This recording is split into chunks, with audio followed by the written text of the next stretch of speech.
Yes, sir. A quick question, Lee, with regard to health insurance. I want to preface my comments by saying I appreciate you taking the time to come, Lee.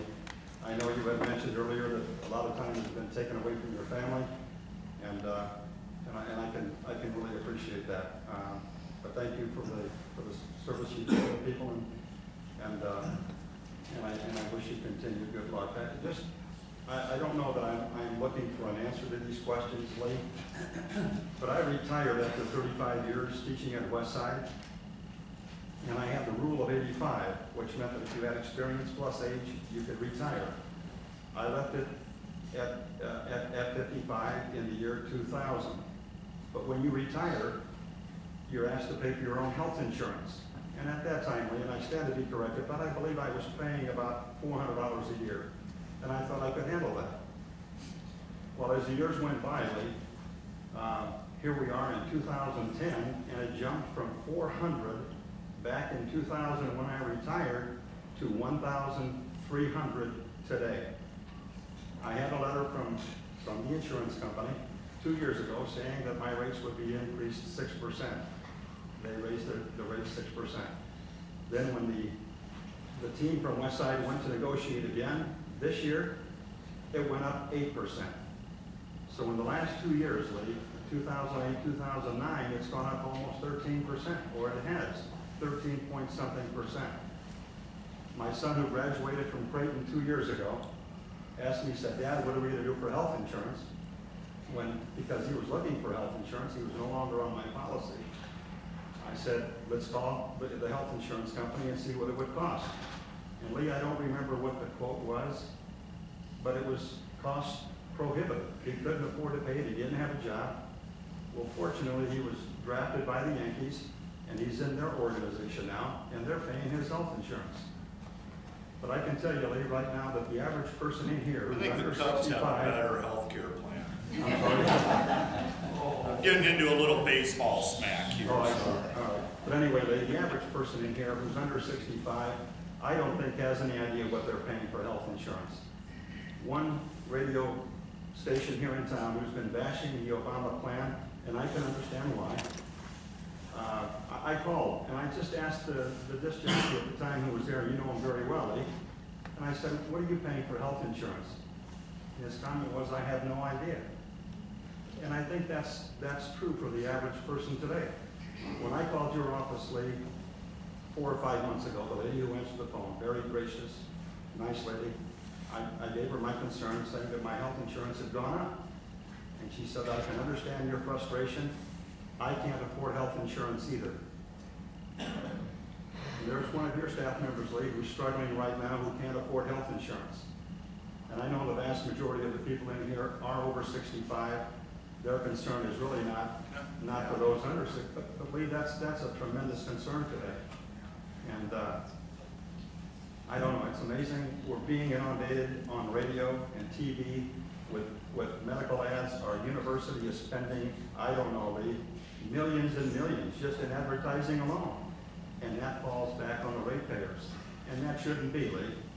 I don't think I should be spending $1,297 a month for health care. I have my 2 daughters, one 18, one 19, at Bellevue University, and my wife and I, and we're spending $1,300 a month, Lee. To me, I think that's excessive. I'm going to maybe assume your conclusion is that therefore we should support the bill. You know, Lee, I don't know. I've never heard a cost from Obama, from the administration, what the cost would be. All I know is what I'm paying now. And my son can't afford it. Your office staff, one person, can't afford it. Well, the boss of that office is right there, and I'm going to look into that because everyone in our office has insurance.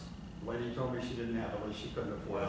And I've got I'm her. not sure who you're talking to. She meant she couldn't. Anyway, I don't want to get into that detail because that distracts from the main issue here. She doesn't have that. And that's the overall cost of medicine, and it is a fact that we have the highest cost medicine in the world. Now we can have debates from there about why we have the highest cost. And there's probably 1,000 reasons why. The reality is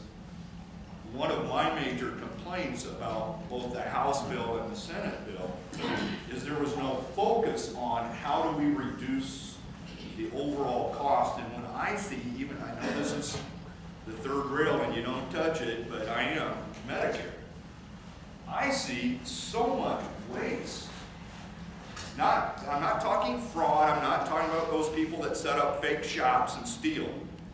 I'm just talking about the really bizarre medical rules that we have where you're diagnosed with diabetes and you don't get to go to whether it's insurance or Medicare.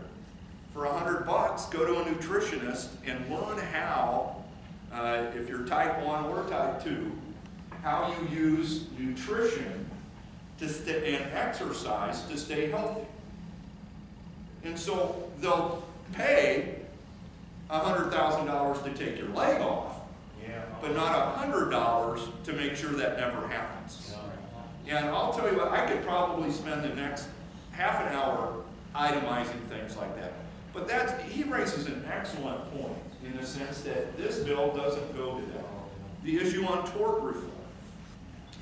And I'm going to be blunt with you, and Matt Sokolowski uses this against me, but the reality is the actual payments to victims is 1%. But if you look at the doctor's culture of saying, okay, I'm going to go, even though it may not be medically necessary, I'm going to do the MRI or whatever. But there's no doubt that overusage is caused from that. Overusage of emergency rooms in hospitals, which is the most expensive, is inherent into the system, not only caused by fear of lawsuits, but try to get a hold of a doctor after 6 o'clock. What do they tell you? Well, or their nurse or their answering service. Go to the emergency room.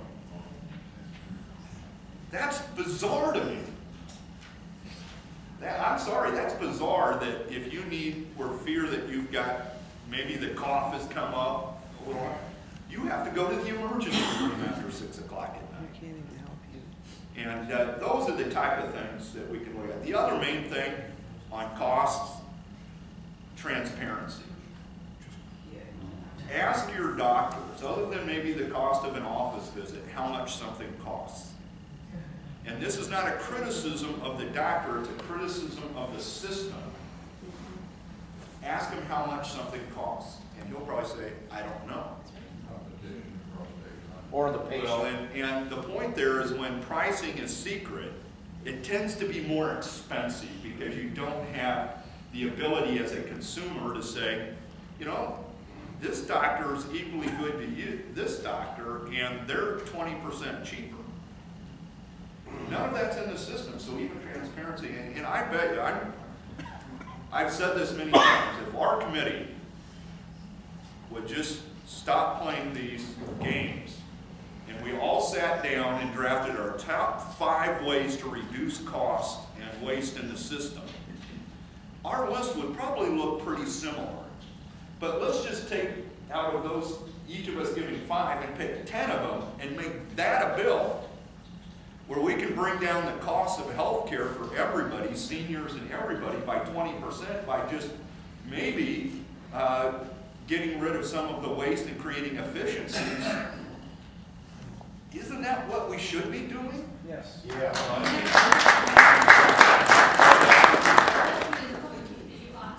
I agree. I think, but as one businessman told me, all you guys are doing is rearranging the chairs on the Titanic, and you're not worrying about plugging the hole.